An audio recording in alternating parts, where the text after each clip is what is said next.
A months-long IT-made investigation found dozens of Indiana schools are simply failing to do enough fire drills. IT-Mate's Bennett Haeberle explains how the investigation is raising concerns and prompting change. Bennett? Dave, it's raising concerns among parents and a national safety advocate who warns that students could be at risk. In Indiana's largest school district, administrators admit they failed to properly monitor the schools. We're ready, let's go. The alarm rings. The children line up and leave. Fire and safety drills like this one are supposed to be a normal part of a school's curriculum. Got me on. Schools are required by law to perform fire drills every month class is in session. But our 3-month investigation found dozens of central Indiana schools are failing to keep up. I definitely think that's a problem. That is something that's important for children to know. Keith Finkton says he was surprised to hear that last year his children's school, James Whitcomb Riley Elementary, performed 3 fire drills. Yeah, that's terrible. That was definitely terrible. I think they should definitely step that up. That wasn't the worst example. Last year, school safety records show that McFarland Middle School performed 2. Arlington High School performed 5 fire drills last year.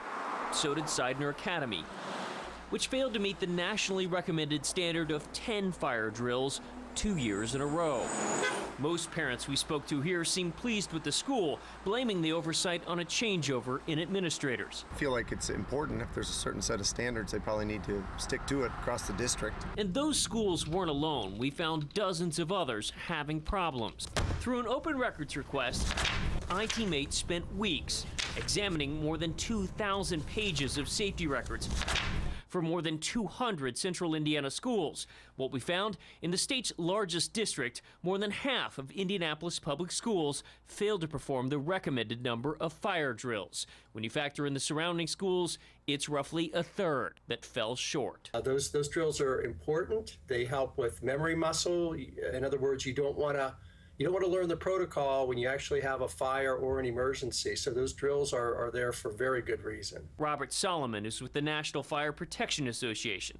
The nonprofit agency sets the national standard for fire drills at 10 a year. So if I told you there was a school that did maybe 4 drills or 5 drills last year, what would you think? They're falling way short. We wanted to know, why is this the case? How did it happen?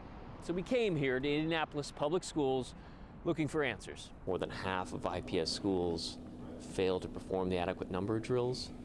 I didn't know if you had any thoughts or concerns about that. Yeah, we typically do our media comments after the board meeting, so I'm happy to stick around. IPS Superintendent Dr. Lewis Farabee didn't want to talk to us before this week's school board meeting and left the room shortly after the meeting adjourned. But we did talk to Scott Martin, the Deputy Superintendent of Operations. Why did they fail to adhere to the fire code?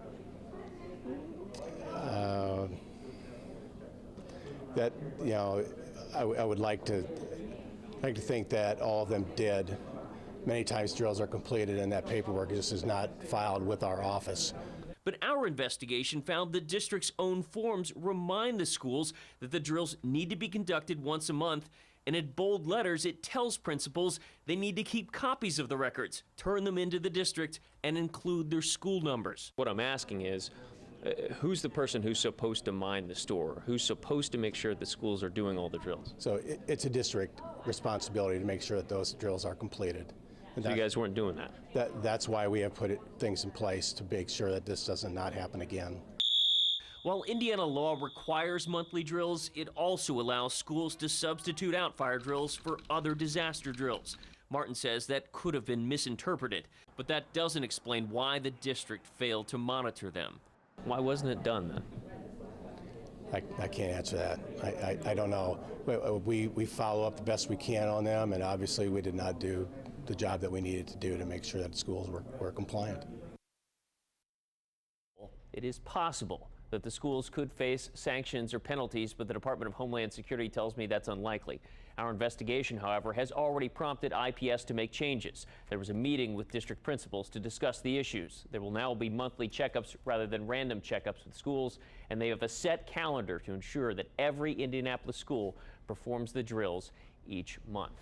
Now, what if someone would like to check out how their child's school did? After all, parents out there are probably concerned about that. Right. We've already had a lot of questions about that. We spent 2.5, 3 months digging through almost 2,000 pages worth of records. So we have close to 200 schools available online at wishtv.com. You just have to go to this story and click the link. And of course, we've built a database there that has all that information for you. And it appears the investigation has already got IPS taking action. That's right. The state's largest school district admits they are now going to have a set calendar to ensure there is no wiggle room, there is no question about when these drills are going to be performed.